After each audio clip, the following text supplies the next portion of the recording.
Hello दोस्तों, नमस्ते, प्रणाम। कैसे हैं आप लोग? उम्मीद है अच्छे ही होंगे। और दोस्तों, हम आप लोग को एक बहुत ही प्यारा झूमर गीत सुना रहे हैं। काहे कि देखिए दोस्तों, ये इतना खराब है ना, ये कुछ भी मेव मेव ट्यू ट्यू करते हैं।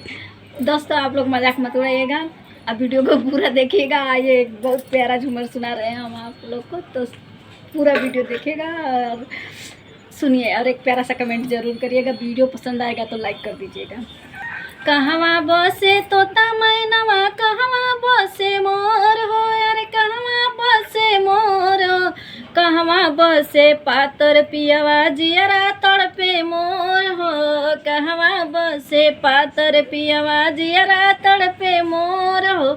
बगिया बसे तोता मैनवा, सड़के बसे मोर हो, अरे सड़के बसे मोर हो।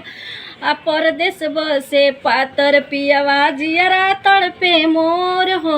परदेश बसे पातर पियवा, जियरा तड़पे मोर हो। कहवा बोले तोता मैनवा, कहवा बोले मोर, आय हाय कहवा बोले मोर। कहवा बोले पातर पियवा, जियरा धड़के मोर हो। कहवा बोले पातर पि जियरा धड़के मोर हो।